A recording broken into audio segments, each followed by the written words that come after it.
Today I'm going to be reviewing the Qiyi Heimanba 2x2, which was sent to me by Litech.com. It's a stickerless cube, so each side is made of individually coloured plastic, and inside there are split colours in the edges and centerpieces.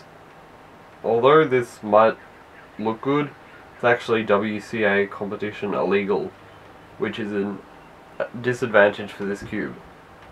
And also it means the corners are generally a bit pointy inside the edges, which can be annoying. The way I've tensioned the cube and lubed it, which I think gives the best performance that I could get out of it, it does turn quite nicely. It's fast and it's smooth, but isn't really uncontrollable.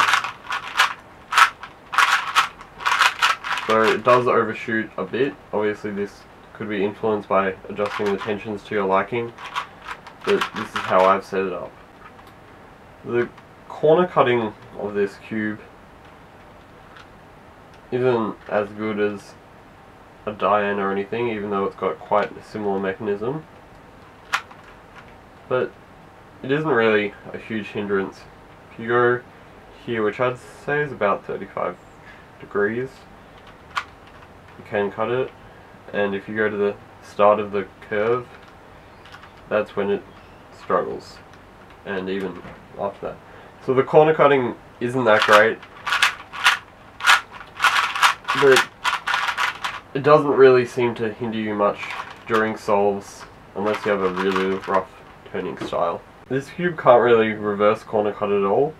If you see here, these two curves are lined up, so most 2x2s it would be able to corner cut, but it struggles to on this one. And this and the normal lack of corner cutting makes it lock up quite a lot.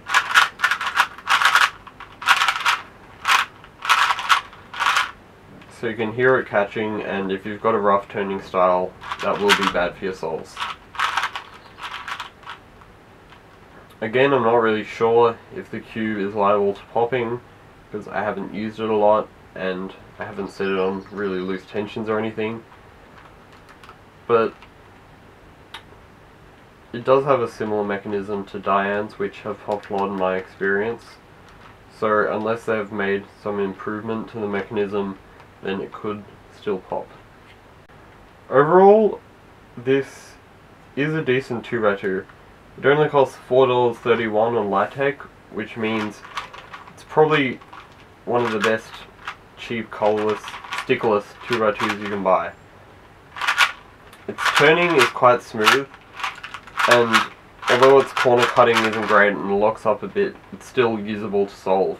So if you want to buy a fairly cheap 2x2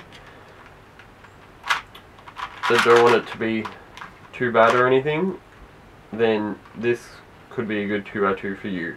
Just keep in mind that you can't use stickerless cubes in WCA competitions, but if that isn't an issue, then you might as well buy it.